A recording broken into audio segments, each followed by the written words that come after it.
subsiste y lo que es importante, golpea. Aún antes de golpear con ella, el hombre tropieza con la misma, si no siempre con su cuerpo, sí con la mirada, y esta a su vez lo atrae. Ni su resistencia, ni su movilidad, ni su tamaño, ni sus formas son humanas. En su tamaño, su forma y su dureza, el hombre se deslumbra y se aferra. No sabríamos decir si el ser humano ha adorado las piedras, consciente de que eran piedras. Pero en todo caso, la adoración del hombre primitivo va siempre dirigido a algo totalmente distinto a lo que la piedra expresa. Una piedra es un objeto de devoción o respeto porque representan o reproducen algo, porque probablemente vienen de otro lugar, nunca de su propia existencia. Los hombres han adorado las piedras tan solo porque representaban algo para ellos distinto. Las han usado en un concepto espiritual de algo significativo para ellos. Igualmente las tomaron como forma de energía, destinadas a su propia defensa o a la de sus muertos. Lo que lo lleva a pensar que desempeñaban más una función mágica que religiosa. Las piedras poseían ciertas virtudes sagradas debidas a su origen y forma, y más que adoranzas eran usadas espiritualmente. A través de la prehistoria encontramos en los diversos continentes que el culto de las piedras se manifestó en numerosos pueblos primitivos. En Europa, los pueblos germánicos personificaban a sus dioses en grandes rocas, como tenemos la roca del mediodía, en los montes de los gigantes de la siguiente alemana. Los pueblos nórdicos adoraban ciertas rocas y les hacían ofrendas y sacrificios. En Lituania existen varias piedras sagradas, como la piedra Puntuca, famosa en dicho país, y la cual dicen fue traído por un genio del mal que la dejó caer por el canto del gallo. Dentro de la mitología preféltica encontramos numerosos monumentos pétreos, como los dólmenes, meninos, trones, etc. En Irlanda, Bretaña, Escocia, Inglaterra, Dinamarca, y etc. se encuentra cantidad de monumentos de este tipo. Portugal y Galicia, probablemente usuarios de la cultura megalítica mediterránea a los países de la Atlántica, tuvieron también cierta influencia durante esta época conocida como megalitismo. En el Asia también tenemos referencias en el culto a las piedras y los cultos musulmanes, los cuales nos dicen que los antiguos árabes veneraban las piedras y los árboles. El culto a las piedras dio origen a los ídolos, que casi siempre eran bloques de rocas, como por ejemplo el de la diosa Mantá, venerada en Kuwait, y el Lat, que se adoraba en Thailand. Todavía hoy podemos ver divinidades conocidas como Isaac y Naila, que las adoran en la Meca y son dos grandes monolitos de piedra. En el antiguo Japón era natural venerar las montañas y las rocas. En el Kōgusui erigían rocas con forma de palo para proteger los campos de los ataques de la langosta. Y más antiguamente se erigían estos símbolos de piedra del tamaño impresionante de las encrucijadas. Tales prácticas las cambiaron cuando los budistas impusieron su religión y entonces cambiaron el uso de las piedras por ídolos de madera. También en la religión del Shinto, en Japón, también eran veneradas las piedras y las peñas. Una de estas divinidades en forma de piedra, conocida como Shintai, la llevó hace 2000 años la emperatriz Jimmu sobreviviente para aplazar un parto, pues se encontraba en ese momento en una campaña militar en Corea, y a raíz de ese hecho, esa piedra recibió culto y le invocaban ayuda a las mujeres cuando iban a en la provincia de Kiten, también en Japón, hay una piedra análoga, la cual era venerada y le llamaban el templo de la piedra que facilita su parto. Igualmente, los japoneses tenían sus dioses en formas de piedras o rocas, las cuales conocían con el nombre de Seikan y las colocaban en diversos lugares que todavía hoy es posible encontrar en el territorio finlandés, concretamente en la Carelia y en la Laponia. Los japoneses de Suecia las conocían también con el nombre de Saigo y Saite y las tenían y usaban como talismanes. En América, el culto a las piedras estuvo muy extendido. Los esquimales las conocían con el nombre de Inuas las cuales se convertían en guardianes y firmes apoyos del hombre. Las sinuas de las piedras tenían un poder especial. Al desolar era el espíritu de las rocas marmoleantes y consideradas como favorables.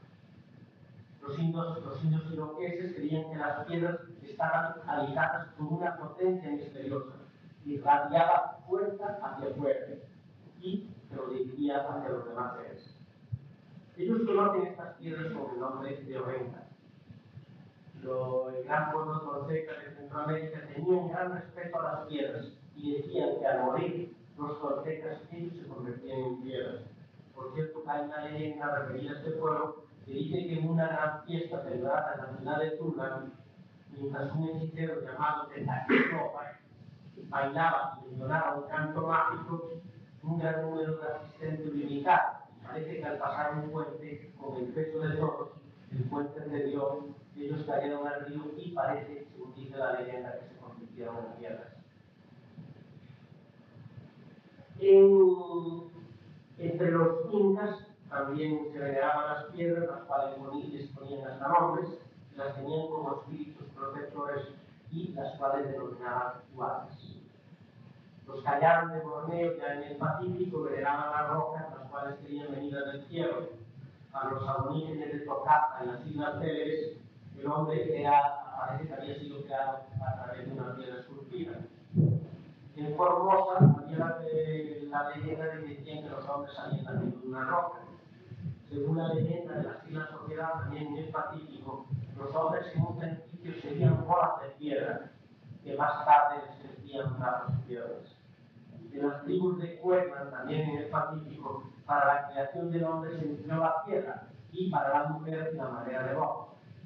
Entre los guanini de la Nueva Bretaña, también en el Pacífico, el sol y la luna parece que tuvieron como hijos piedras y hadas. Las piedras fueron lo que conformaron los primeros hombres y las aves las primeras mujeres. Y de esta unión nacieron los primitivos guanini. Entre los primitivos de las Islas Palau, también en el Pacífico, el hombre es comparado con las cosas que no mueren, como las piedras. En el África, igualmente, los hotentotes vecinos de los bosquimanos rendían culto a enormes piedras, invocando a un personaje natural llamado Crazy Hay. Igualmente, rinden culto a los montones de piedra, debajo de las cuales dicen que se hallan los antepasados. Entre los antiguos grupos angoleses creían que después de la muerte, el alma, en vez de dirigirse a Dios, se convertía en algún animal o una roca, las cuales se convertían desde aquel momento en objetos sagrados. Igualmente, muchos grupos indígenas africanos tenían por costumbre, y en algunos casos de ellos subsisten todavía, que cuando la mujer va a dar a luz se dirige a una piedra específica que conocen como piedra del parto y parece que las ayuda durante ese proceso. Igualmente también existen otras rocas conocidas como piedras de la muerte, que parece que cuando los ancianos se ven morir o llegan a una edad muy avanzada, se llegan a ellas y mueren abandonados de su tribu al lado de esas piedras. Como veremos más adelante, esta costumbre la tenemos arraigada aquí en el norte de Portugal y en Galicia. Como hemos visto, el culto de las piedras fue una forma muy arraigada dentro de las sociedades primitivas de los distintos continentes. Por eso Galicia no fue una excepción. Además, no podía serlo porque Galicia gozaba de una formación geológica extraordinaria, donde se consiguen piedras de extraordinarias formas y unos macizos rocos impresionantes, que vemos piedras de distintas formas que darían lugar a un gran culto hacia ellas, manifestado por las numerosas culturas que tuvieron Galicia como una zona importante bien de paso, como fue el caso del megalitismo y los autores, por ejemplo, de los petroglifos, grupos que intervinieron dentro del contexto atlántico. Los numerosos restos arqueológicos que se han encontrado acá en Galicia atestiguan esta realidad y una gran cantidad de leyendas y lugares relacionados con tales cultos. Es así como los milladoiros, las piedras de rayo, los dólmenes, los menires, las mamas, los petroglifos y algunas rocas de extrañas formas surgen como unos testigos de creencias realizadas por nuestros antiguos ancestros. Piedras de la muerte, milladoiros, opachitas, monumentos megalíticos, magos, dólmenes, menires, crones, piedras fertilizantes o fecundadoras, piedras de sacrificio, piedras figurativas, piedras de rayo, piedras bamboleantes, piedras curadas y otras más gozan todavía hoy en día de enorme popularidad y en algunos casos son todavía usadas como elementos mágicos dentro de las mezclas que tuvieron con las creencias religiosas actuales y las usan para prácticas de diverso tipo como son curativas, fertilizadoras y otras causas. El objeto primordial de esta charla es relacionar estas piedras, este uso de la piedra dentro del arte rupestre, megalitismo, etc., con el culto a la muerte. Las piedras o rocas de la muerte, como ya mencioné al principio, eran utilizadas para llevar a morir una persona de avanzada edad cuando se encontraba muy enferma. Todavía lo vemos como en el África usan este ritual y hasta no hace muchos años en las zonas rurales del Japón, el primogénito de la familia, cuando su padre llegaba a cierta edad, lo conducía en hombros hacia una alta montaña y lo dejaba abandonado al pie de una roca específica, a su suerte, acompañándole alguna comida y ropa de abrigo. Lo que no es nada raro que aquí en Portugal haya una tradición conocida como el llamado Picoto do Pai, que goza de una singular leyenda muy simpática y trágica a la vez. Dice que cuando los viejos traspasaban cierta edad, los hijos subían en un carro a los ancianos y los llevaban a estas piedras a morir. Entonces, en el caso que nos cuenta la leyenda, parece que uno de los hijos llegó a su padre cuando ya había llegado a cierta edad, lo dejó en la piedra, le dejó un pedazo de pan y una manta, y entonces el padre le dijo: hijo, llévate la mitad de la manta para cuando tú vengas la vas a necesitar. El hijo, todo sorprendido, le dijo a su padre: pero padre, yo también voy a venir a morir aquí. Hijo, sí vas a venir. Yo traje a mi padre, tú me trajiste a mí y tu hijo te ha de traer a ti. Parece que el hijo, sorprendido, agarró a su padre, lo volvió a meter en el carro y lo llevó de vuelta a casa. Parece que desde ese día terminó la tradición en Portugal del uso de las piedras de la muerte.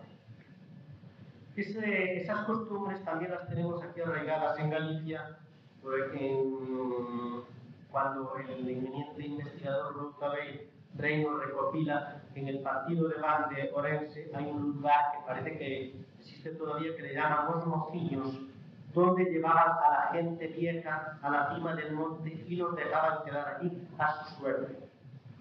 Doña Emilia de Bruta Rey, su esposa, en el año 1935, recogió en la parroquia de San Juan de Lobredo, en Cortegada del Niño, la provincia de Orense, un canto que dice así: a miña muller de bella non pode andar, eina de levar ao monte e aí eina de deixar quedar. Igualmente, por diversas partes de la geografía gallega se recogen cántigas con algunas variantes de dicha costumbre, lo que no pone lugar a dudas que la misma fuera realizada por los primitivos gallegos y llegara con algunas reminiscencias hasta no hace muchos años.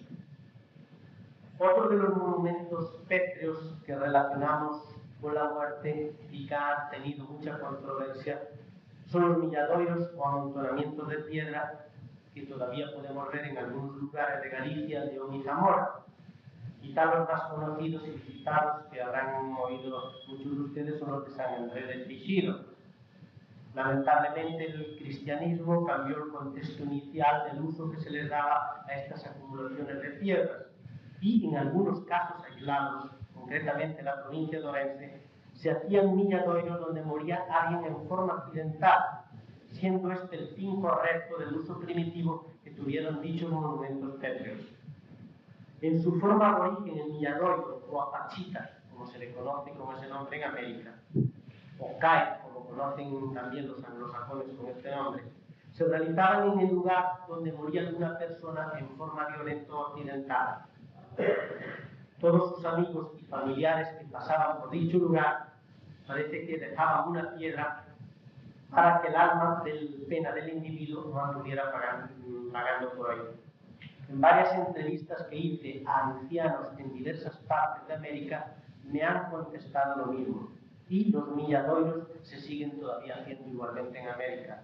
Yo personalmente pude ver en Venezuela, México y Colombia en numerosas carreteras de carácter peligroso, principalmente en las curvas donde ha habido accidentes, que ponen una cruz y todos los amigos y familiares que van pasando van depositando una piedra en esa cruz. Y lo bueno es que cuando uno al pasar a cabo de 2, 3, 4 años ve que un montón de piedras va aumentando de tamaño, lo que quiere decir que todavía se está practicando dichas costumbres.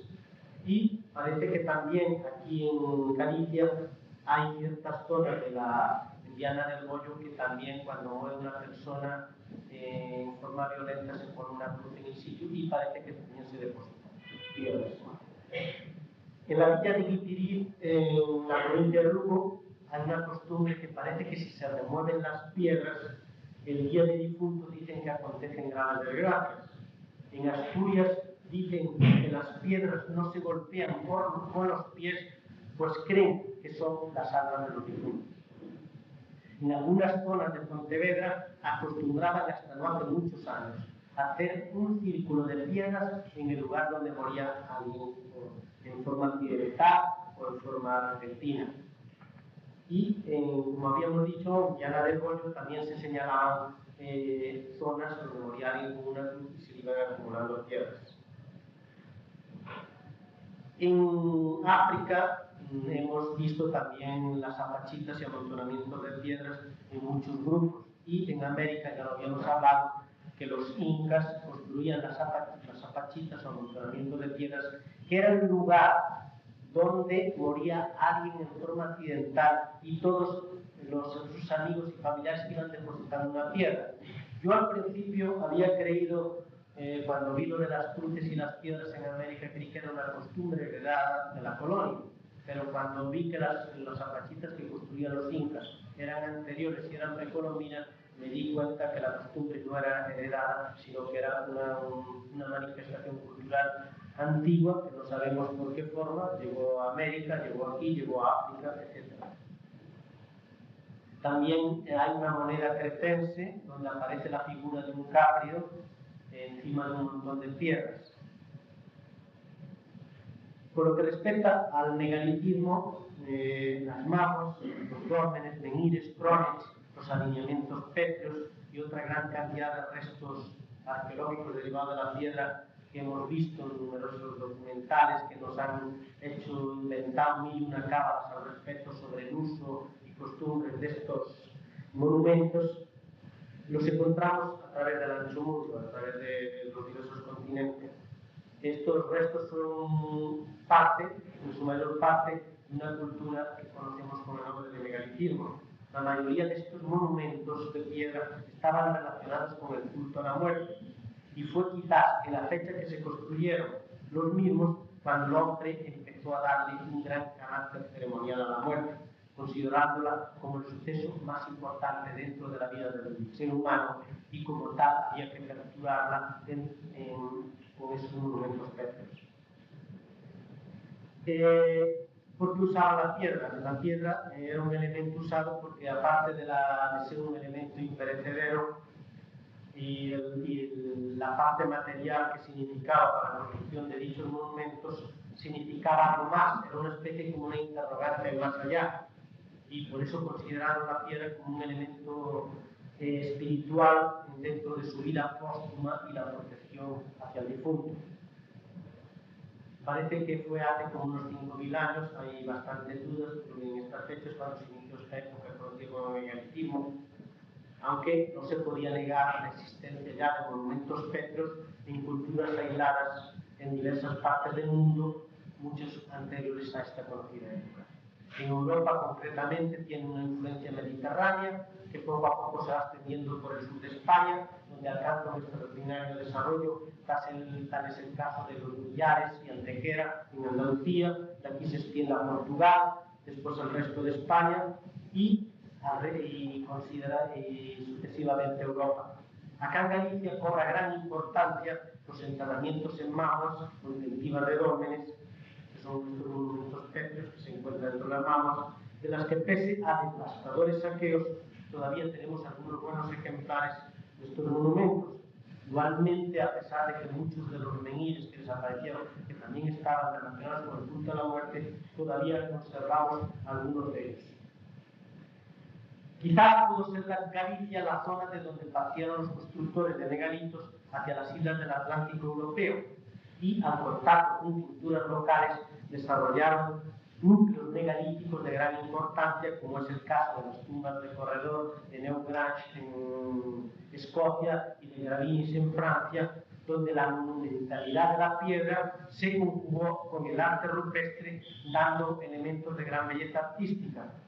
Sobre este tema ya nos ampliaremos nos extenderemos más ampliamente en el tema del capítulo dedicado al arte rupestre. Las mamas, como ustedes saben, si algunos son socios de aquí del mercantil lo han podido ver en el dolmen que hay dentro de los terrenos de la ciudad deportiva. Las mamas son montículos constitutivas de dólmenes que fueron los monumentos preponderantes dentro del culto a la muerte de las sociedades primitivas de Galicia.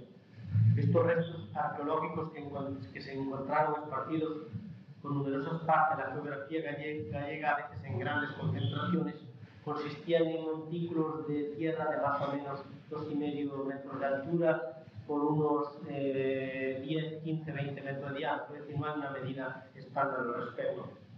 Como hemos dicho, para apariencia eran unos montículos de tierra rematados en forma de casquete. Algunos de ellos tenían una coraza protectora de grandes tierras, y dentro de dicho montículo se encuentra un sepulcro de corredor, el cual conocemos como dolmen, que es una especie de túnel bordeado de piedras de gran tamaño en forma de lajas ligeramente inclinadas que se trasladan a todo lo largo de ese corredor. A la vez, ese corredor está recubierta por una o dos o varias grandes lajas de piedra que hacen a la vez el techo de dichos monumentos. En el interior del monumento protegido, en el corredor de dicho monumento, se depositaban los restos del difunto con su correspondiente ajuar funerario. Algunas de estas mamas fueron reutilizadas por constructores posteriores y por eso que a veces nos vemos y los arqueólogos se ven con bastantes dificultades para adaptar los mismos, porque los enterramientos no corresponden a las culturas de los primeros grupos que los construyeron. En lo que respecta a los restos óseos, en realidad no se consigue aquí en Galicia dentro de las mamas y de los dólmenes, porque debido a la acidez del suelo y debido a la humedad es imposible encontrar restos humanos que pudieran darnos fechas y a la vez unos elementos paleontológicos que nos dieran la configuración antropológica de los individuos que construyeron estos monumentos. Hay casos como, por ejemplo, un dolmen de la necrópolis de Parsubeira, recientemente excavadas en la provincia de La Coruña, en donde en el interior de un dolmen se encontraron rodeando el sitio donde estuvieron los restos difuntos unas estatuas o estelas de piedra en formas antropomorfas, es decir, en formas humanoides. Parece como si en realidad eran cuadros de las piedras, parece como si en realidad estuvieran protegiendo el difunto alrededor del corredor. Y esto nos viene a demostrar que la piedra, aparte de su aspecto material, tuviera dentro de las construcciones que contienen las mamas, desempeñaran a su vez un carácter mágico de protección, colocándolas a lo largo del corredor donde eran depositados los restos del difunto. A nuestros días nos han llegado costumbres y leyendas relativas al uso de las mamas, como es el caso de la necrópolis aquí de Montepenide, aquí en Redondela, muy cerca de aquí del casco urbano Marigo, muy bonita, la pueden visitar, queda encima casi del puente de Rande, una gran concentración de mamas, algunas de ellas han sido violadas Dentro del folclore de estas zonas que recogió Javier Costas e Hidalgo Cuñado del Museo de Vigo, hay una nota muy característica que nos dice que en San Juan de Cabeiro, antes de ser parroquia y disponer de cementerio propio, llevaban a los muertos a enterrar a la vecina parroquia de San Vicente de Fresmañón y pasaban por el Monte Penide justamente por la pista que atraviesa el campo de Mamas. Allí parece que se detenía el cortejo fúnebre, esto no ha tomado hace muchos años, y la gente celebraba una comida festiva, finalizada la cual el cortejo se reincorporaba en marcha hacia el cementerio de San Vicente de Fresmañón. En un lugar también conocido como Pedras Verrugas, muy cercano a dicho campo de Mamas, parece que, según las leyendas locales, los monos decían misas en unas pías que parece que habían sido construidas con este fin. Con respecto a esto, el gran investigador Mircea Eliade relaciona los hechos folclóricos con los mitos originarios y, interpretando la religiosidad arcaica a través de hechos y costumbres, en algunos casos han podido llegar hasta nuestros días, como el caso por ejemplo, de Monte Penide. Así nos dice que el culto a los muertos en el megalítico implicaba procesiones, danzas, ofrendas y sacrificios en las proximidades de las tumbas y banquetes rituales sobre las mismas mamas. Murguía, nos dice la historia de Murguía, igualmente nos recuerda que la costumbre de echar una presa de tierra sobre la tumba, que todavía se hace hoy en día, parece que era una costumbre heredada que se hacía lo mismo por los constructores de las mamas. Con respecto a esto, queremos recordar unas palabras de nuestro admirado y querido investigador Bruno Rey, que nos decía al respecto: no entre e o que convén balancear é o respeito reverenciar ao monumento lírico. A pedra funeraria é un elemento de defensa da vida contra a morte. A alma pousa na pedra como na casa do morto. Embora teña de existir no devandito que o culto non está vencellado a pedra como calidade material, senón o espírito que en ela acouba. Neste senso, as prácticas supersticiosas ligadas ás mamas, as lendas e crenzas que se atopan aquí en o comprido ámbito europeo proban unha teimosa veneración. El megalitismo non foi unha cultura netamente europea. Más ou menos sobre estas fechas surgieron monumentos megalíticos en África, América, Oceanía y Asia. Personalmente vi en las selvas de Venezuela y Colombia dólmenes, menhires, cronets y que probablemente eran usados con el mismo fin que aquí en Europa.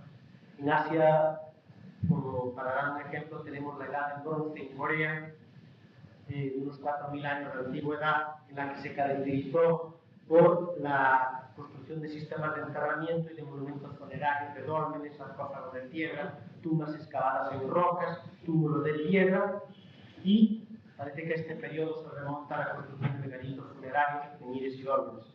Por lo respecta al estudio que se hizo sobre estas culturas, parece que son discordantes. Unos arqueólogos coreanos opinan que eran de tradición coreana, en cambio los más apuntan que es una tradición probablemente venida de Asia suroriental y que probablemente estos a su vez la iniciarían hacia el Mediterráneo y el Mediterráneo se extendió a Europa y concretamente a Galicia y al Atlántico europeo. Hay una característica muy especial aquí en Corea, donde los dólmenes de la isla de Kanja son de idéntica característica a los que encontramos acá en Galicia.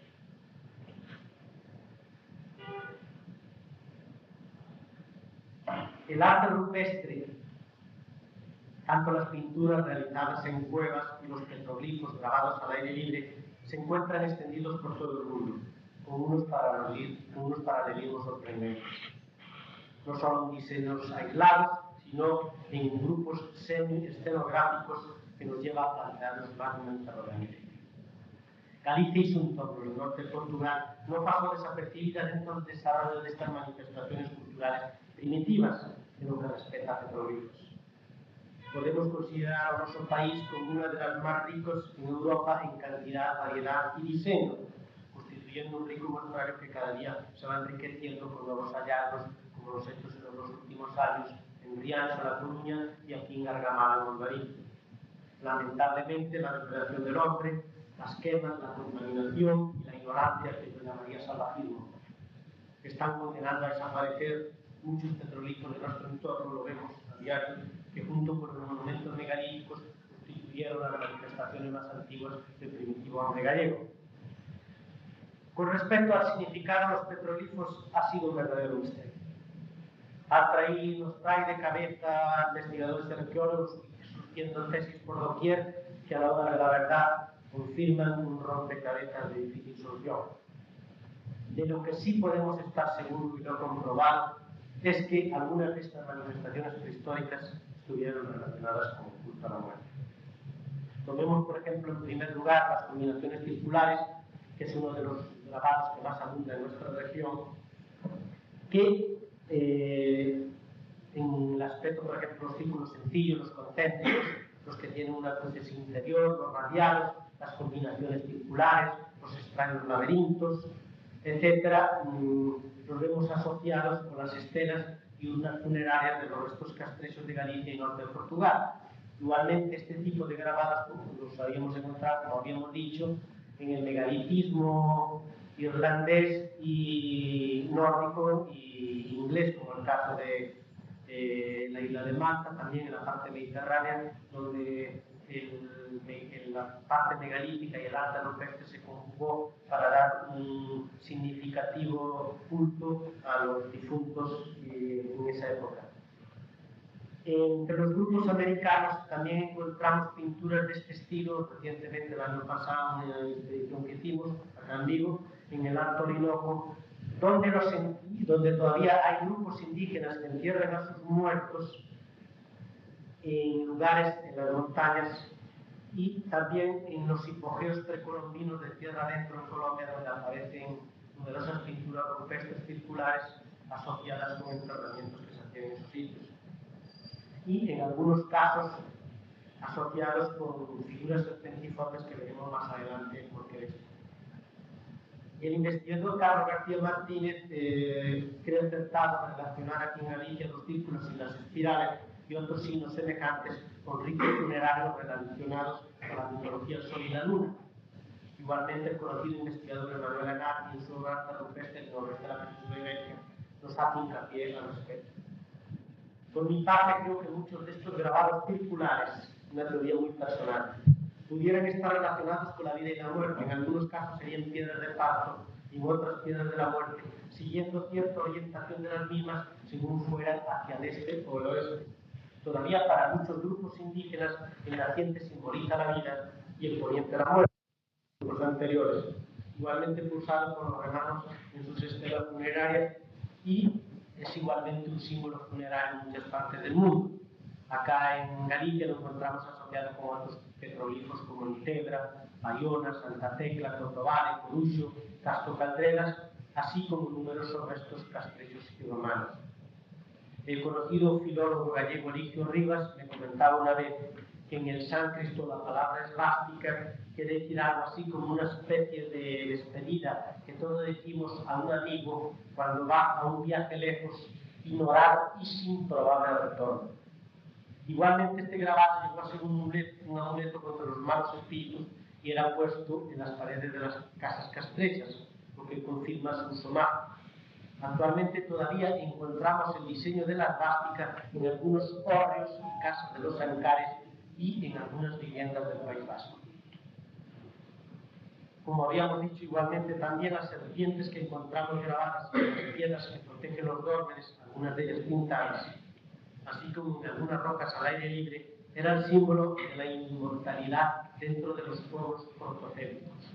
También las encontramos representadas en la parte baja de la cámara funeraria Dolmen de Gravinis en Francia, como hemos dicho, asociada a combinaciones circulares. Los culebres asturianos, las serpes portuguesas, aparecen en las leyendas de las almas en pena y están encantadas en fuentes y castros dentro de una vida subterránea. El que aparezca igualmente en sarcófagos y cámaras funerarias nos lleva a pensar en la creencia que muchos paisanos tenían y que decían las 7 vidas que tiene la cobra y porque aún se esmague su cabeza con una piedra sigue viviendo y perdura por muchos largos años en nuestros casos. Todavía se conocen muchos lugares acá en Galicia con el nombre como de Outeiro da Serpe, Pedra da Serpe, Castro da Serpe, etc. En lo que respecta a los petroglifos, encontramos con estas características que en Galicia es muy abundante. Hay una serpiente muy interesante en la Piedra da Bullosa, en Campo Lameiro, en el Castro de Antonio en Puentareas, en el Castro de San Antonio en Campo Lameiro, no Roteiro no Cribo en Ponte Jesús, en el Castro de Cerdeira en Orense, en Monte de Santa Lucía en Astarito Orense, en Burí y Sabia, en la provincia de Lugo, aunque más reciente, dicen que de más reciente, aunque hay bastantes problemas a la hora de datar este hallazgo, la serpiente conocida, la serpiente alada de Gondomil, allá en la provincia de La Coruña, en lugar de Corme, que está grabada en una roca que sostiene un cruceiro, pudiera estar asociada con las numerosas leyendas que hay aquí en los castros sobre los cobros alados. Y es curioso porque las serpientes aladas aparecen en las culturas americanas e igualmente están relacionadas en el culto a la muerte en las sociedades primitivas. Esto lo veremos en las diapositivas más adelante cuando... Otro grabado que también tuvo un culto relacionado con la muerte fue los huecos o cavidades que aparecen en algunas rocas de carácter artificial, no confundirlas con ciertas oquedades naturales que aparecen en las rocas, que también probablemente pudieron ser usadas para este uso. Estas rocas de carácter artificial, estos huecos de carácter artificial que encontramos y que conocemos con el nombre de coviñas, y que probablemente eran usadas por grupos castresos, pues como sabíamos, los grupos pobladores de los castros incineraban sus restos y probablemente los depositaban en cistas con este tipo de cavidades, donde se ha podido demostrar, como es en el caso de los castros asturianos de Juan y Pendía, que el uso de estas vías que se encuentran en las piedras era para depositar las cenizas de los difuntos.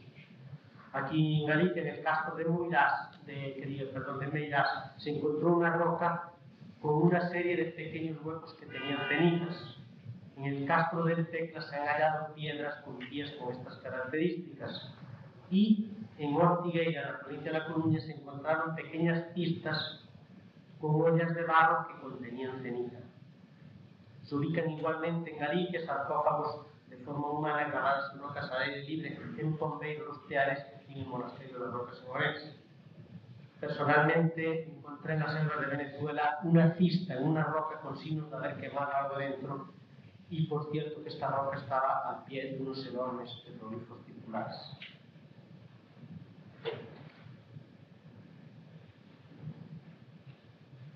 Hay un objeto lítico, es decir, piedra, que prácticamente los investigadores han dejado de lado, cometiendo de esta forma un grave error en pro de la arqueología. Es quizás debido a esto que llevo más de 10 años dedicado al estudio de este objeto arqueológico y del cual espero publicar el resultado de mis investigaciones próximamente. Este objeto que yo considero clave dentro de mis investigaciones y el culto a la muerte de las sociedades primitivas hasta las grandes civilizaciones desarrolladas en diversas partes del mundo, no son sino las esferas líticas o boras, que con tanta profusión aparecen relacionadas con restos humanos en diversas culturas y en todo el mundo. Desde finales del Musteriense, 50.000 años atrás, hasta el último gran imperio chino, con ligeras variantes, estas bolas aparecen relacionadas con el culto a la muerte. ¿Qué significan estas bolas fluidas hechas con tanto esmero, que se ve que fueron trabajadas con la mano del hombre? Desde 1872, numerosos investigadores plantearon con insistencia su significado, desde proyectiles, pasando por bolas de fuego, hasta objetos usados para calentar el agua, fueron tomados en consideración. En 1882, en el 10º Congreso de la Asociación Francesa para el Avance de las Ciencias, se sugirió que estas bolas de piedra recubiertas de fuego servían el mismo objeto que las bolas usadas por los actuales patagones argentinos. Era una forma fácil de sacarse de encima a los arqueólogos el uso de estas bolas, por decir que eran armas. Nos parece raro que un aborigen hiciera una bola pulida perfectamente, la trabajaran, y para usarla como un arma, habiendo piedras redondeadas, que nos encontramos aquí en zonas fluviales, que son redondeadas y que no hace falta trabajarlas para usarlas como arma de caza. Sin embargo, diversos hallazgos arqueológicos realizados posteriormente en Francia, Túnez y Kenia, y varios más, hizo que nuevos investigadores siguieran expresando teorías, algunas descabelladísimas, para el uso de estas misteriosas piezas. Fue así como en el segundo Congreso Prehistórico Panafricano, celebrado en 1952, un joven arqueólogo en Meruel, a raíz de informar de un hallazgo realizado en un túnel, un amontonamiento de 60 bolas de piedra, entiendan bien, 60 bolas trabajadas, lo cual en su parte más alta eran todas de pedernal y en la parte más baja eran de calizo. Parece que dicho montón de bolas estaba acompañada de huesos humanos y un triángulo de piedra. Estos amontonamientos estaban depositadas en un nivel musteriense de 50.000 años atrás, lo que venía a ser el culto más antiguo que se conocía a la muerte, expresado en esta acumulación de bolas y huesos humanos. Más tarde, otro descubrimiento realizado en la Quina, en Francia, se encontraron igualmente 66 bolas de piedra caliza, cuyos diámetros variaban entre los 2,3 y los 10 centímetros. Hace 10 años, quien les habla personalmente, encontró 40 bolas de este tipo, dentro de una vasija con restos humanos, en lo que conocemos en términos arqueológicos como entierro secundario. Ese hallazgo lo realicé en los Andes venezolanos. 2 años más tarde, junto a diversos restos arqueológicos en una cueva de la misma región, las cuales eran usadas por grupos precolombinos para sus enterramientos, un amigo mío encontró 7 bolas de esta misma característica, solo de un diámetro menor, y esta es una de esas bolas, de esas 7 bolas.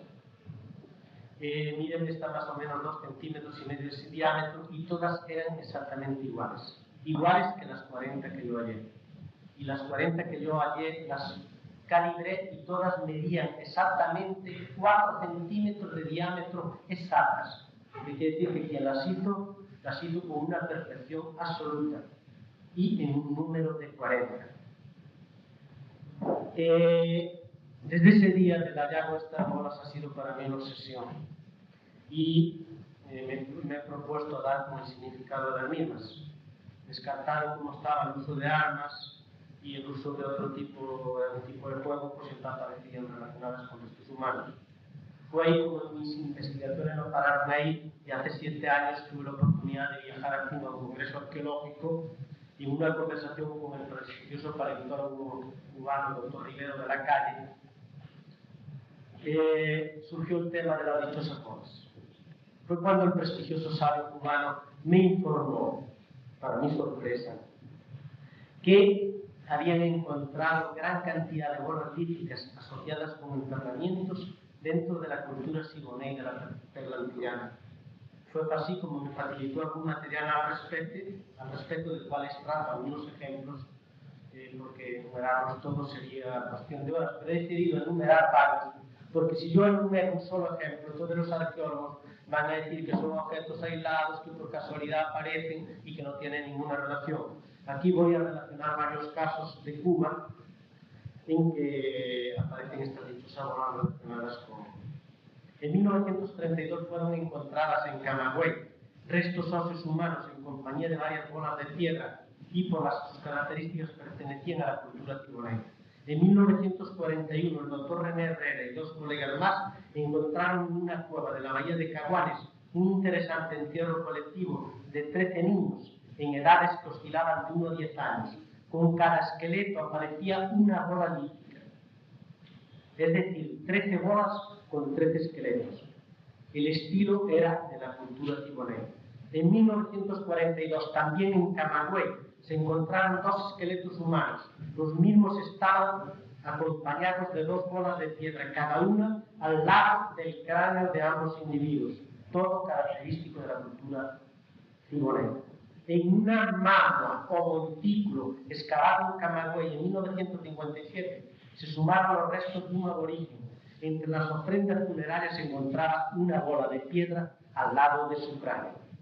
En 1970, arqueólogos de la Academia de Ciencias de Cuba excavaron el gran montículo Omama, conocido como Vitoria I, y en el fondo de la excavación, a 6,75 metros de profundidad, fueron encontradas 2 bolas de piedra junto a muestras orgánicas, probablemente huesos, que dieron una antigüedad de algo más de 2000 años.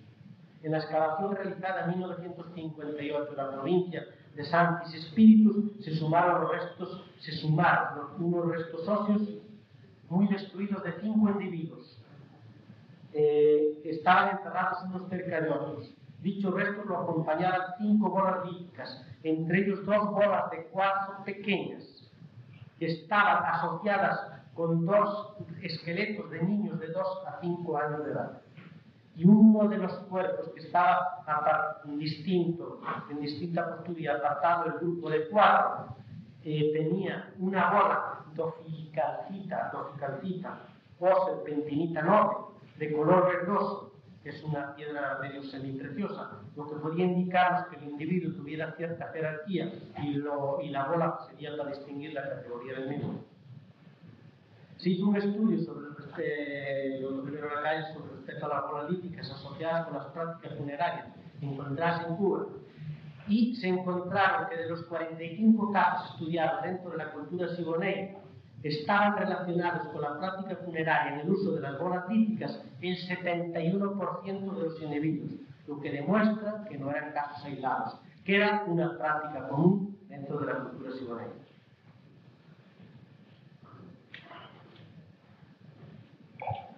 En las Islas Canarias, concretamente La Palma, en la exhumación de varios cadáveres, se han encontrado diversos esferoides de piedra, desconociéndose su uso. Como sabemos por el arte rupestre, dicha isla tuvo ciertas influencias del Atlántico europeo en lo que respecta a la similitud y el estilo de los petroglifos.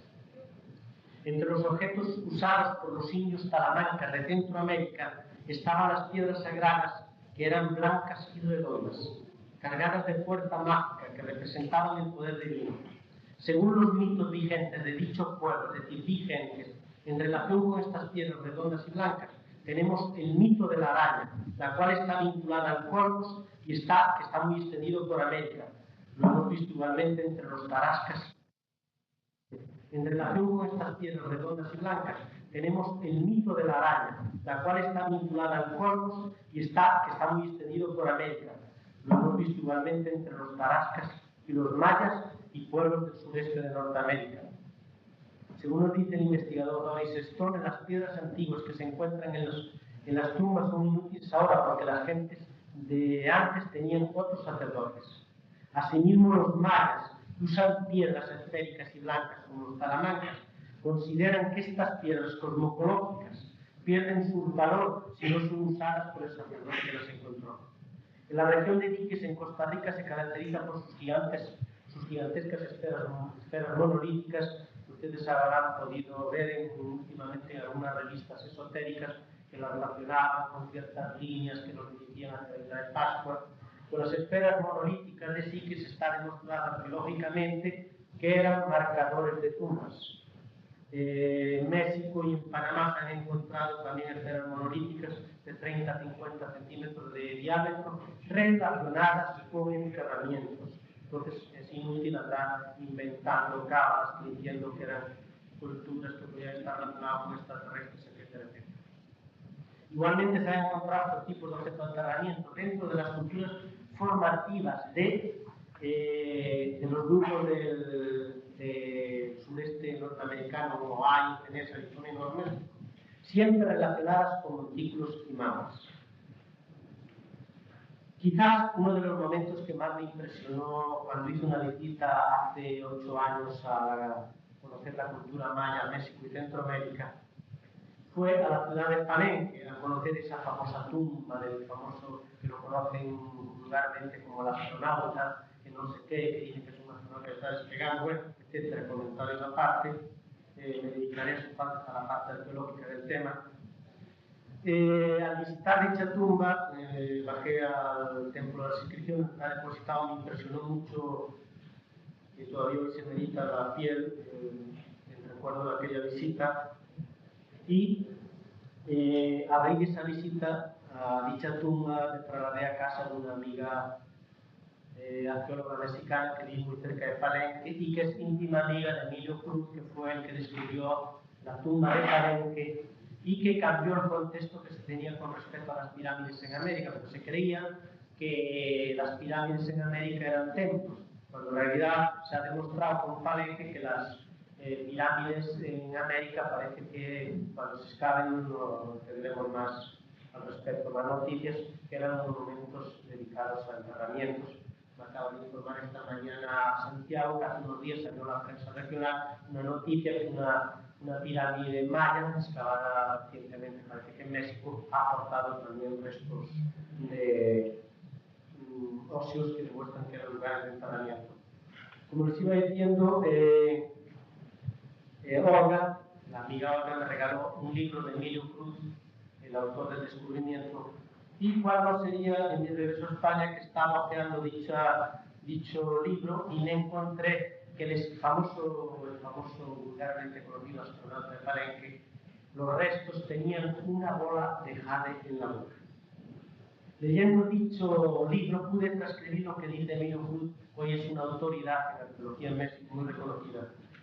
Me dice lo siguiente: al estudiarse las prácticas funerarias entre los pueblos antiguos, se comprueba que muchos elementos tuvieron un carácter universal. Algunos de ellos debieron propagarse por contactos o influencias culturales.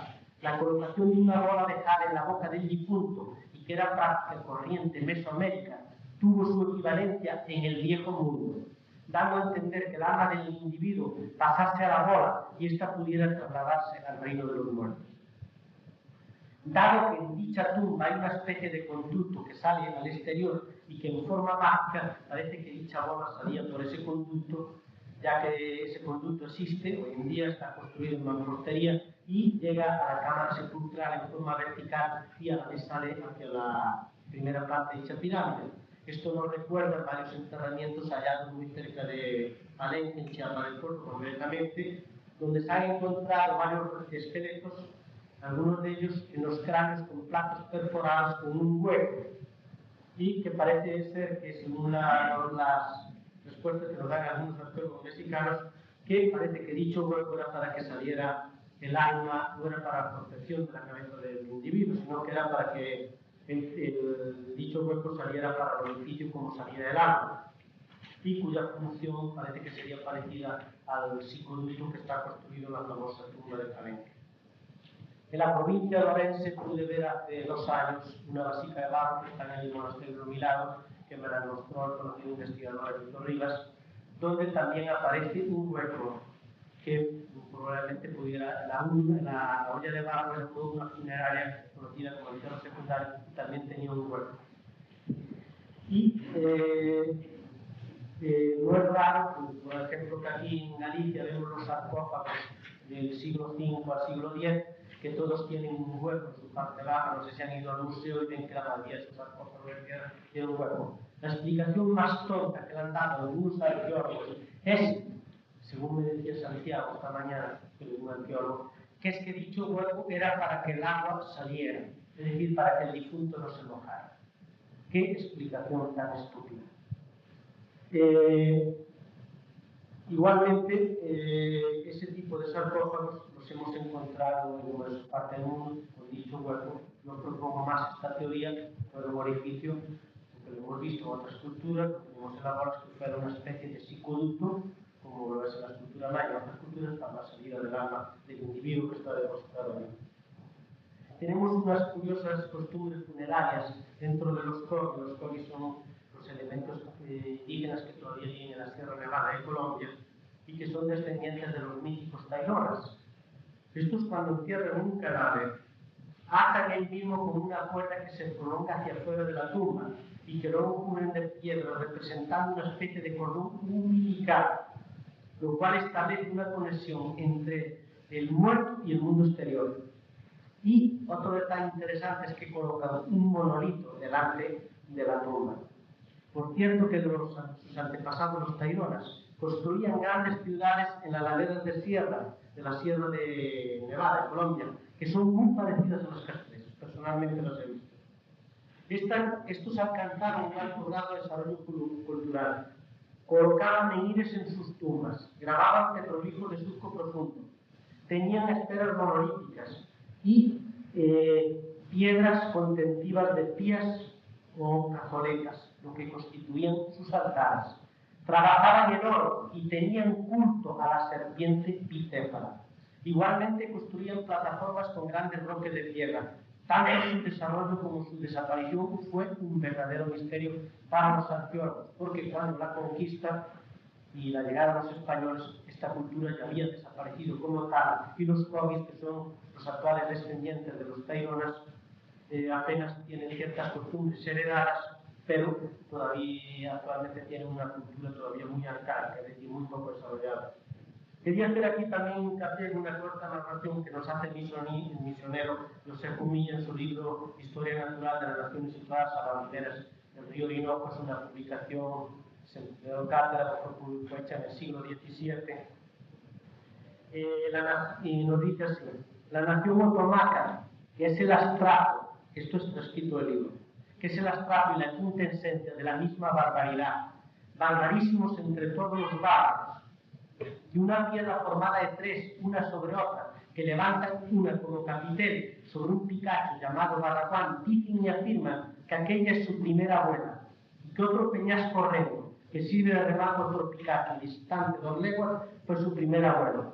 Y guardando su dura consecuencia, creen que todas las piedras y peñas que se forman de dicho Barracuán, alto promontorio de peñascos sin tierra, dicen que cada piedra de aquellas no es sino uno de sus antepasados. Lo que nos da, no cabe duda de que hay cierta relación, aunque muy arcaica, sobre el uso de la bola de piedra, pero que también tiene relación con nuestros milladoides, que vendría a ser una concepción de la misma idea. Otro interesante hallazgo sobre cera lítica la tenemos en el castro de Villasabariego, la provincia de León. Entre los ajuares funerarios han descubierto una de esas bolas de piedra. Este hallazgo, realizado en 1921 por Julián San Martínez, nos dice que dichas bolas estarían relacionadas con la muerte, cada vez serían amuletos contra las ánimas errantes. Dentro del mundo megalítico europeo encontramos numerosas bolas líticas en las tumbas del corredor de los dólmenes de Carroquel en Escocia, en Irlanda, perdón. En el paleolítico portugués, 40.000 años atrás, también encontramos esferoides. Dentro de las culturas megalíticas portuguesas, en San Martiño de Sintra, en la playa de las Macas, aparecen bolas líticas.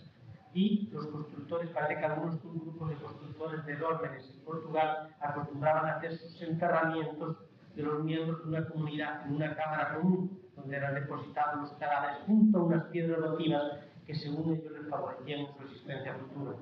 Acá en Galicia también debe ser una costumbre común el uso de bolas líticas como ofrenda funeraria relacionada con la vida más allá del individuo. A pesar de que muchas mamas y dólmenes fueron saqueadas, tenemos noticias de la presencia de bolas líticas acá en Galicia. Algunas de ellas pulidas, lo que nos confirma que no tuvieron un uso material. Entre las que conocemos destaca una hallada en un dolmen en Carballiño, otras halladas en unos dólmenes de Chantarmar en Chame Castiñeiras, acá en la provincia de Pontevedra, y recientemente fue hallada otra bola lítica en la isla de Portugal. Y estas bolas, en Galicia, tienen unas medidas más o menos que van desde los 4 centímetros, como esta, hasta los 8.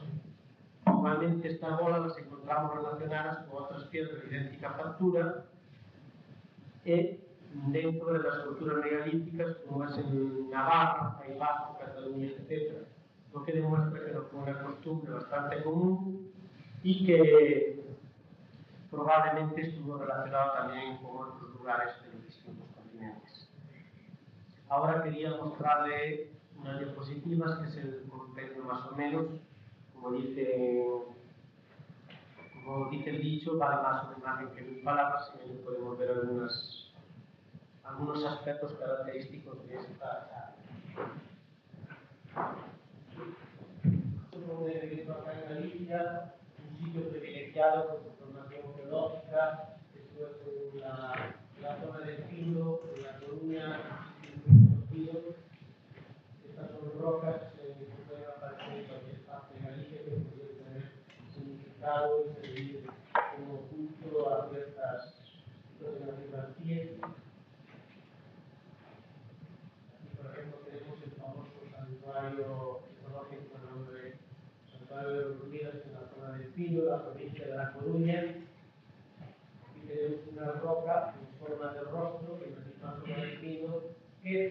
aprovechada por toda la naturaleza, ahora se toca para dar la forma de una forma humana. Aquí tenemos, esto es en Guatemala, donde todavía está ofrendas actuales en las piedras, algunas de ellas son naturales, otras con figuras de cruces, es decir, el elemento cristianizado o el culto pagano. Todavía esto está prohibido por la Iglesia en Guatemala, pero está escondido en lugares bastante recónditos de la zona europea.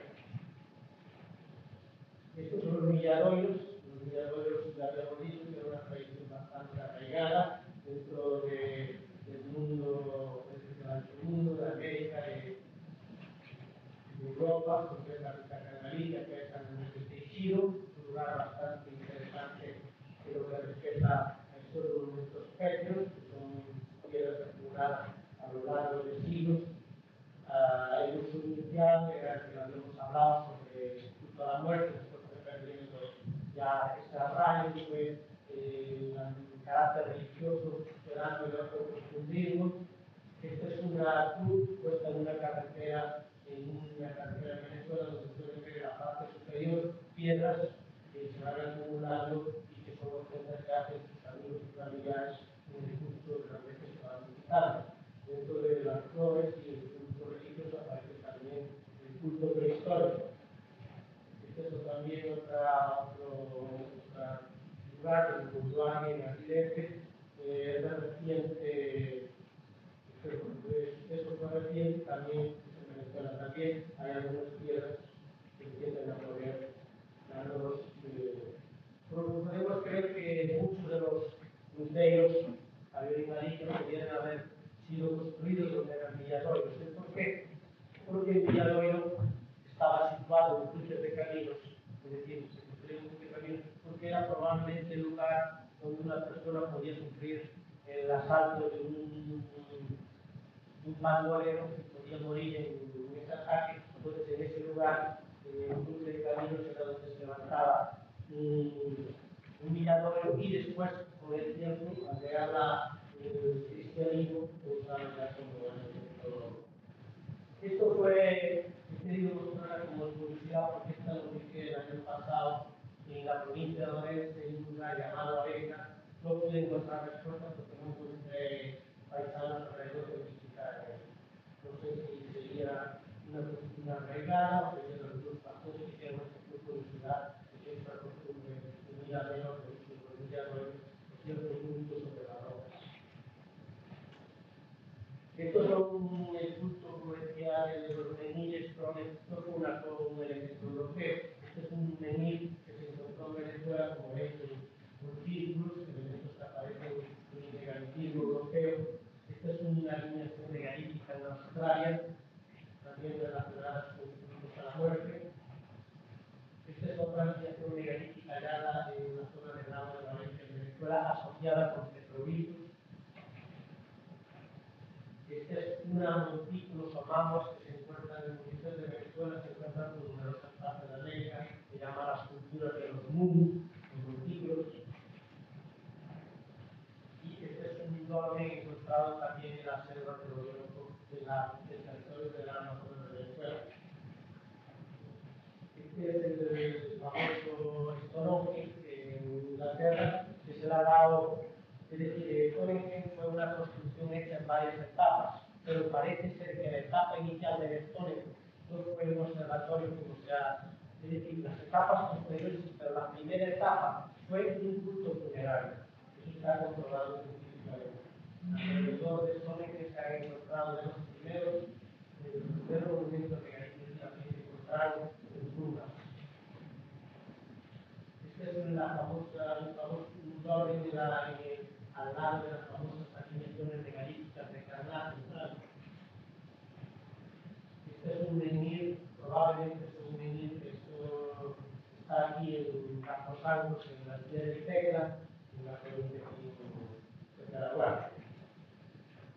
También esta es la mapa que tenemos aquí en el mercantil, como pueden ver, es lo que tiene una mapa, un estructura de corredor con varias piedras alineadas y una piedra que sostiene. En el medio del corredor era donde se depositaban los restos de difuntos, por ejemplo, parte de área.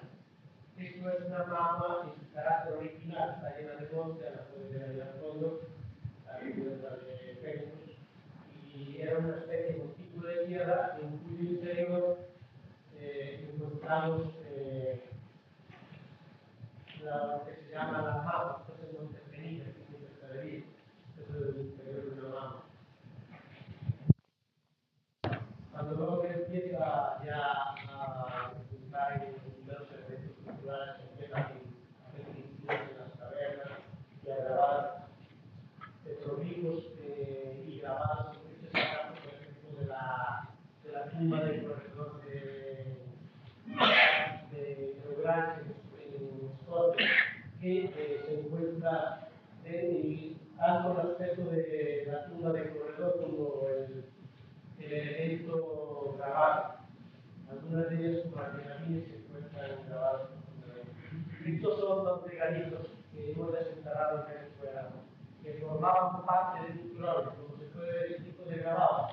Este tipo de regalitos no pasarían desapercibidos dentro del contexto regalítico europeo, y parece que formaban parte de un cloro que había, que esas piedras estaban en casa y un cloro de piedras alrededor. No han tenido explicación todavía científica de estos hallazgos realizados hasta aproximadamente 9 años. Igualmente, este es un resto de un niño que hallamos hace mi primera visita a la Amazonia venezolana hace 8 años. Es un resto de un niño de 8 años había muerto hace 50 años, es decir, no era muy antiguo, y estaba enterrado dentro de un abrigo rocoso, y la cima del abrigo rocoso se encontraban pinturas de estas características, es decir, aparece el elemento pintura de antiguo, probablemente en algunos casos sería repintado, y el culto ritual a la muerte todavía hecho por los grupos indígenas actuales. Grupos indígenas actuales como estos militares de la zona de Orinoco, Venezuela, y otros grupos como los Tiaroas, se suben a estos abrigos rocosos de la zona del territorio Amazonas y entierran a sus muertos dentro y graban a la vez pinturas rupestres dentro de estas oquedades, y a la vez entierran a sus muertos, porque debemos entender que hay una relación. Aquí tenemos el caso de Río Paraguay, en el lugar llamado Cali. Aquí está poblado por una comunidad de indios Tiaroas. Esos indios todavía depositan a sus muertos. Eso es fabuloso el espectáculo, porque todavía se ven los huesos y partes descarnados. Y las paredes de las rocas con cubren dicho están todavía simbolizados por figuras circulares que hemos encontradas aquí relacionadas con el regalitivo y con el culto a la muerte. Aquí tenemos también una obra de tipo funerario encontrada también en el mismo lugar. Aquí en Galicia, los primeros grabadores también de petróleo, probablemente los títulos, como había explicado, podrían haber tenido relación con el culto a la muerte, que era la piedra orientada, la piedra al poniente.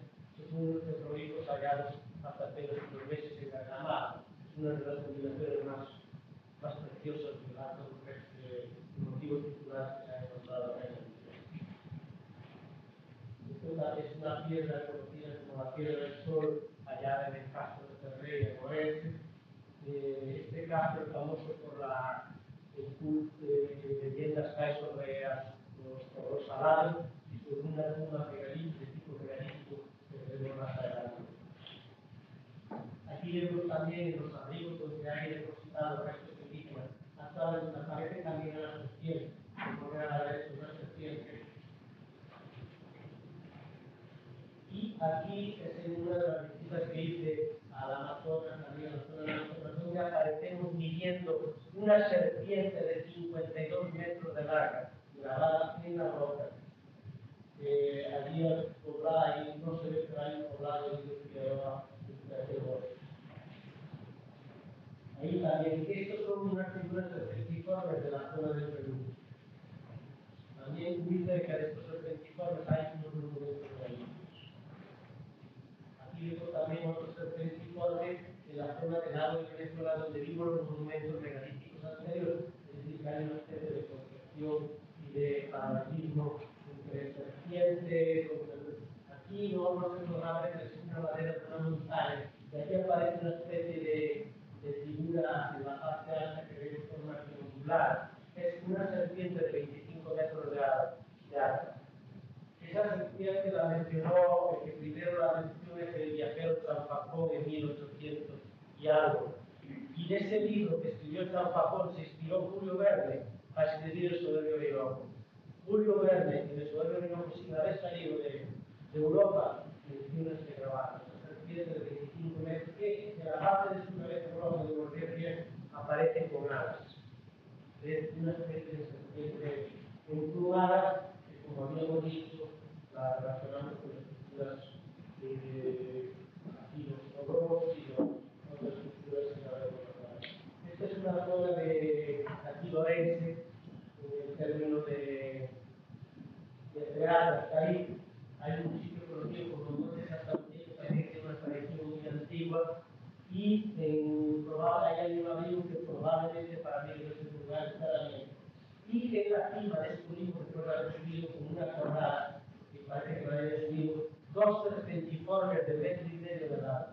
Uno está al lado izquierdo, que lo puede ver, y otro está al lado derecho. Apareció también una cima.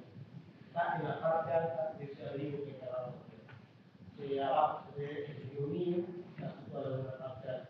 Este es otro petroglifo que es muy poco conocido y es uno de los petroglifos más interesantes de Galicia. Se encuentra muy cerca de Guitiriz, en la provincia de Lugo, y esto parece ser que pudiera ser el primer templo o primer lugar de enterramiento más antiguo que se acaba de una roca. ¿Por qué digo esto?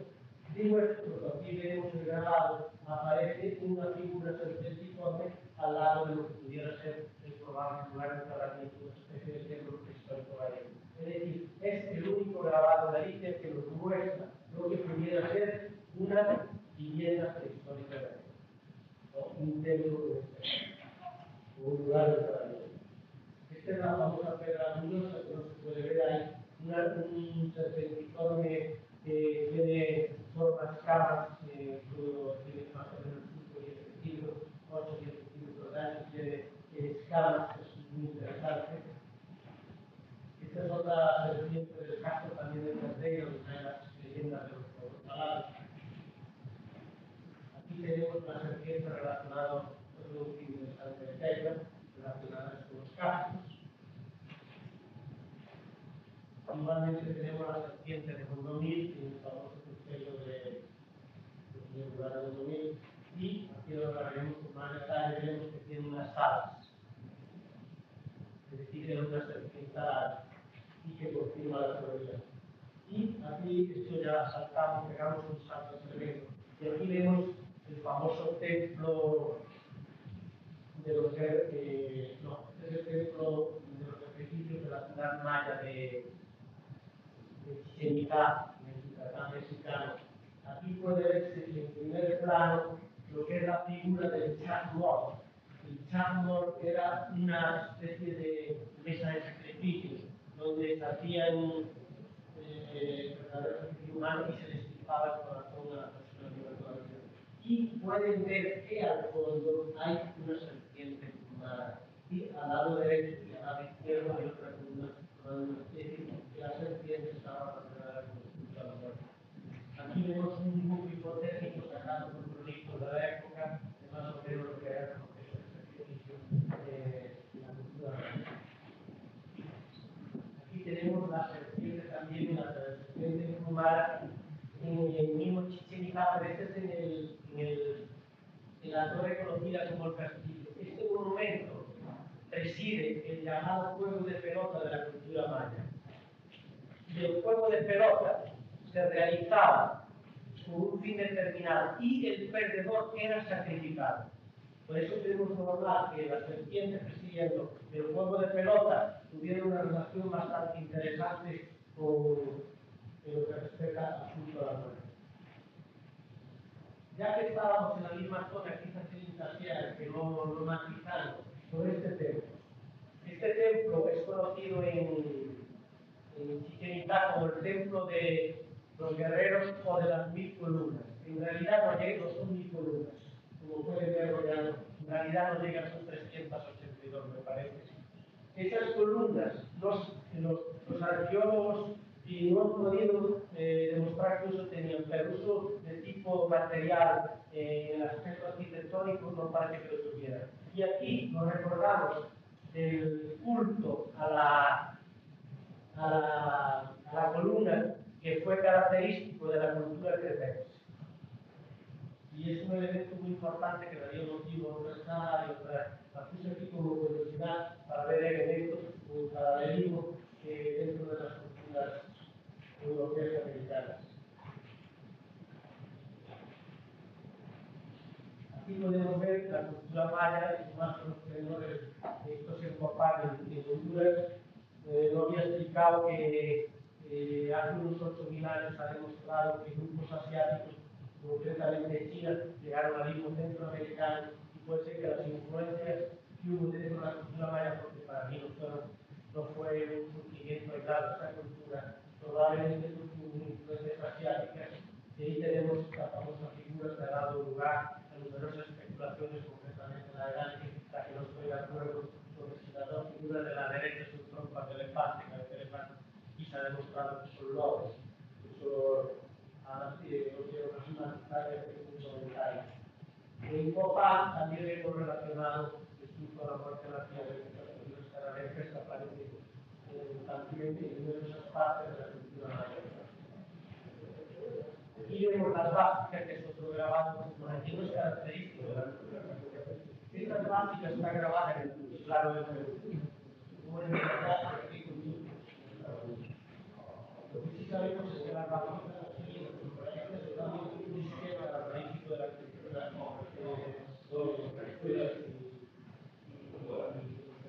griegos, que aparece en el agua de Valencia en Venezuela. Concretamente es otro tipo de figura gráfica, que está muy evolucionada también dentro de la cultura de los pies de monte venezolanos. Y aquí encontramos las básicas, también el Fisquel, esto es el mayor en el Gran Campos, un descubrimiento de hace 4 años, un grabado muy interesante también. Tenemos también en lugares como uno, en Calderas, también tenemos Fisqueles o básicas, y yo con un elemento que aquí también, este es la de Viteiros, el caso de Viteiros en Portugal, de Guimarães, también aparecen elementos relacionados con las básicas, aparecen mucho en la de Viteiros, en el Museo de Guimarães. En los casos gallegos también es el caso de Maroña, que tenemos también relacionado bastante las figuras básicas, estas concretamente son el caso de Tecla, la Guardia, y dentro de lo que es las payotas y los torres, las payotas también aparecen estos elementos que aparecen relacionados también y que es una figura básica y que aparece también en numerosas casas inventadas dentro de la arquitectura básica. Estas son las piedras megalíticas que yo hablaba de que probablemente eran para uso de pistas para contener los restos de cenizas de muertos. Estas son concretamente de Perú. Y esta que vamos a ver a continuación, este es el caso de Guaya en Asturias, y aquí es lo que se ha demostrado con esas piedras que acaban de ver, esas pilas megalíticas que también la piedra tenían también ese uso de ser elementos para depositar las cenizas del difunto. Y aquí también en el Tecla se ha encontrado una piedra de características. Esta es el hallazgo que dice en Venezuela, donde aparece unos petroglifos circulares, y en la parte baja aquí se ha hallado una especie de pista donde probablemente fueron quemados en los estudios que hicimos dentro del hueco, parece que también han sido quemados. Probablemente haya sido muy eficiente para contener siempre relacionadas con los petroglifos circulares. En los Andes venezolanos, concretamente en esta zona fue donde el hallazgo de 40 bolas con muestras dentro de una funeraria perspectiva de huesos. Y que aquí vemos también dentro de la cultura limonés, que fue una cultura que alcanzó bastante esplendor dentro de las Antillas.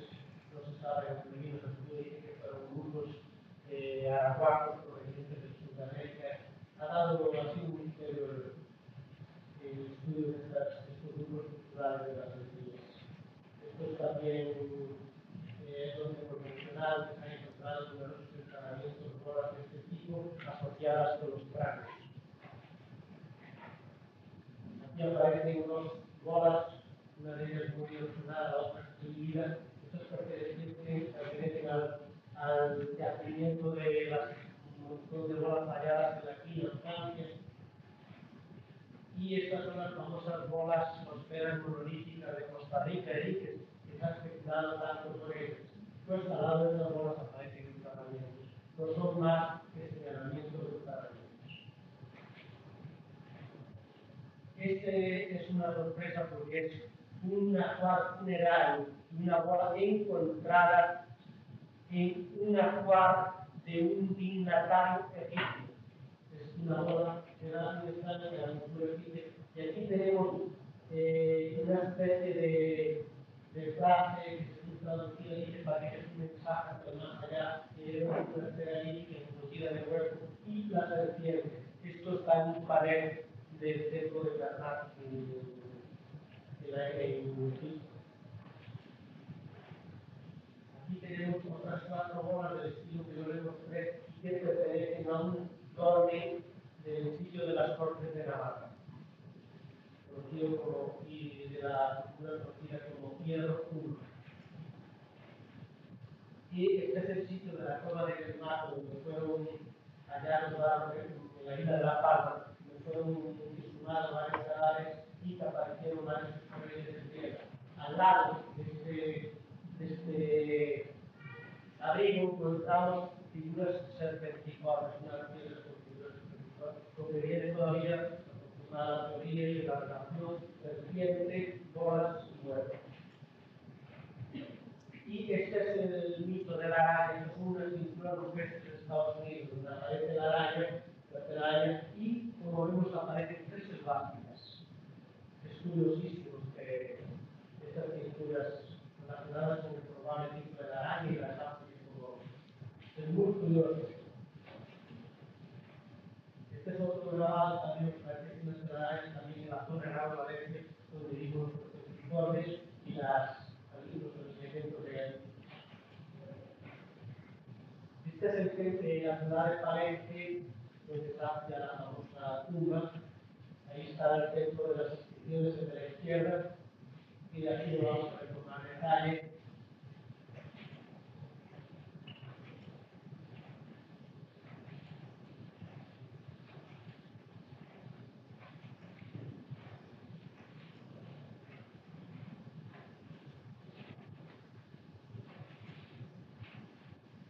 Y vamos a ver con más detalle el templo de las inscripciones y más o menos a la altura de los últimos peldaños de la escalera más estrecha, dentro, bajando por unas escaleras interiores, se llega a la famosa tumba de Palenque.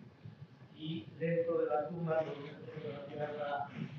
y es donde el personaje que está grabado en la lápida que explicará dando lugar en nuestras teorías, si un astronauta, si no sé qué, no quiero entrar en el mismo personaje que se encontraba encerrado debajo de esta crista tenía una bola de sangre de la boca. Y ahí es donde sale lo que yo llamo el psicoducto y llama el medio fluido, para nosotros los mexicanos, que era la probable salida de la boca o del alma del individuo a través del psicoducto al exterior, a la parte de arriba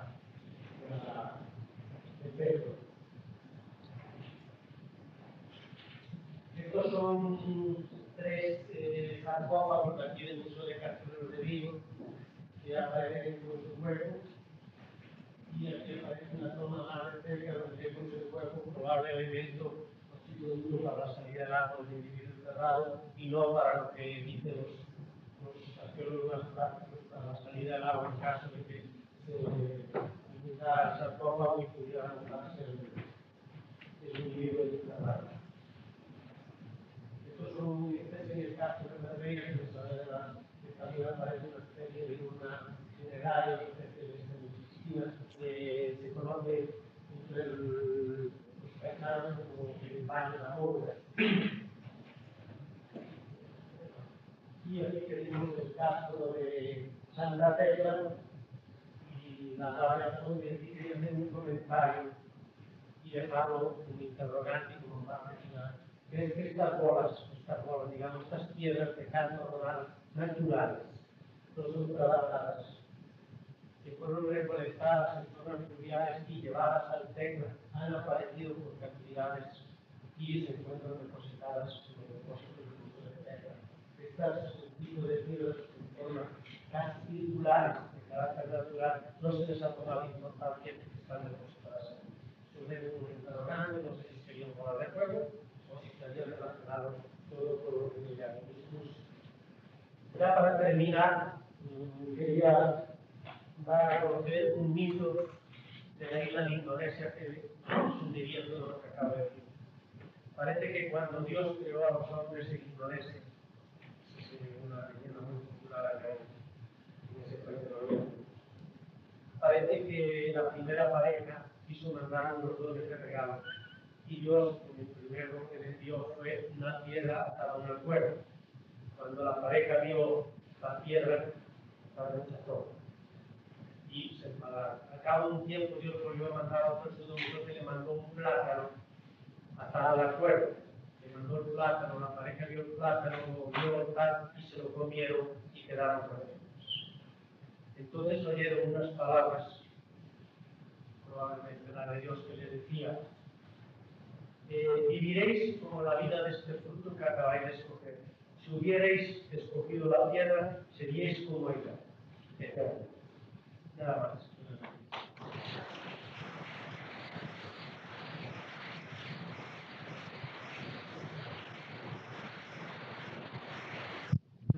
La palabra no es una palabra bastante reciente, es una palabra vulgarmente no usada por el joven, digamos así, con motivo de dar un significado a todos esos cosas que nos dan el nombre. El problema es que acá en Galicia ha habido un cambio, un movimiento de cultura, de un megalitismo, de